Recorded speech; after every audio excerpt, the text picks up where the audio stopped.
Good afternoon. I'm just going to conduct a short 5-minute tutorial about blasting and restoration.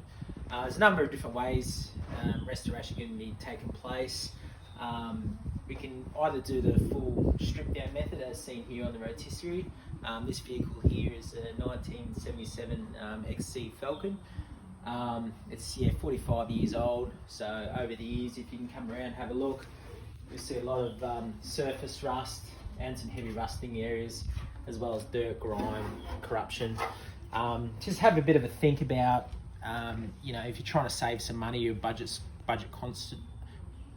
conscious builder, you may want to use a wire brush or a sanding pad of some description, or you can invest a couple of grand in getting it blasted. It's going to save you a lot of time, and your finish is going to be a lot better because you're actually taking it back to bare metal. It's a lot cleaner substrate before you put your epoxy on. Think about what you're blasting as well.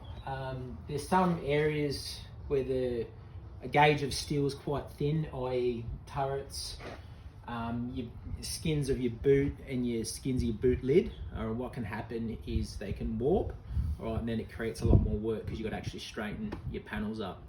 So just think about that. Think about who you're going to do the job. Some labourers or some blasters will typically do heavy industrial, so they're not used to doing the light stuff, and they'll just rip into it. They won't be thinking about pressures, technique, because they're just used to doing big heavy UB beams and stuff like that. Cars are a little bit different. You've got to be a bit more gentler, or you can really make a mess, and it'll cost you a lot more to do the panel work, straighten it up and get it right for paint.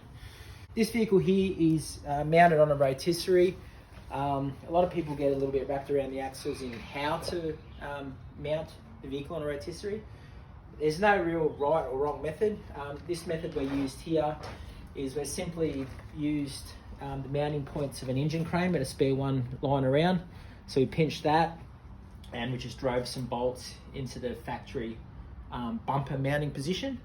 And then just to add a little bit of strength, we've run a little bit of weld around this angle line here. There's a fair bit of load when you rotate the vehicle 180/360 degrees. There'll be a fair bit of load on that. You don't want bolts letting go, so it just gives a little bit more support. It doesn't need to be fancy. Don't even need to overthink it. We've just got a couple of bits of angle here, another bit of old bracketry we had laying around, and through your factory bolt holes for the rear bar, and that allows you to get around the whole vehicle with ease and give it a good clean up.